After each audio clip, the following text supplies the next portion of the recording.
Welcome back.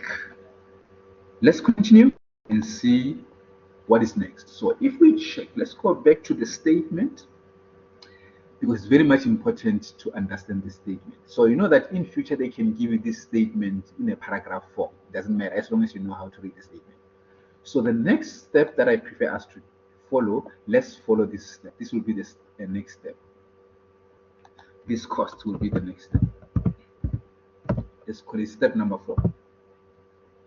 So I'm going to call this step number 4. In other words, remember I told you that the fact that Simon Atenis collected this money, and in the process of collecting this 3.3, they incurred the following costs. So obviously these costs must be deducted from what? From that amount of money that they collected. So we need to show this in the books of accounts. So these costs will go and reduce Malupi's account, and at the same time it must go and increase. It's like they are recovering this money from the amount that they collected. The amount that they collected, remember, it was collected by Simon Atenis, the correspondent. So the correspondent must get this amount of money. Obviously, it's not like these guys, Malupi is paying them back. It's just that they were showing that they deducted. But at the moment, remember, we're just showing the accounting record. So we need to go to Malupi Trust. So under Malupi Trust, we must go and reduce. Remember, we need to add everything here, all the costs. You cannot record them one by one. So 165 plus 88 plus 330, this is 583. This must be deducted from Malupi. So let's go deduct. Let me ask you a question. Let me pause. Under which side do you think I must go and deduct that amount of money? Can you see the money that we collected is here? Obviously, if I can come to the credit side, it means I'm increasing. It means I'll just go to the debit side. Can you see now?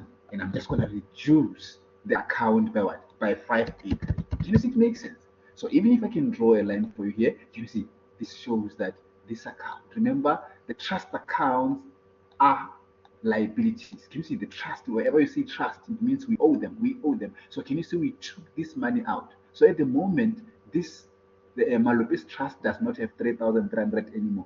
Malupi's trust has got what? 3,300 less 583, of which you will see by the time when we balance. Can you see now? So we took it out, and because can you see I wrote correspondent trust, it means I must go to the correspondent trust so that it's like we are going to increase that account because obviously it must be absorbed by Malupi, and then we need to take it to the correspondent trust. So under the correspondent trust, by the correspondent trust, I'm referring to Simon Atenis. I'm going to go to the opposite side, which is this side. I'll show you now. I'm going to come here and I record that 583. Can you see now? It makes sense here. Double entry system. Can you see now? It comes from Malupi. This one comes from the correspondent. So it means we reduced Malupi by 583, and that money has been given to what? To Simon Atenis because they incurred that cost. It's like we're compensating them for the cost incurred. I hope it makes sense. So I'll see you in the next section now.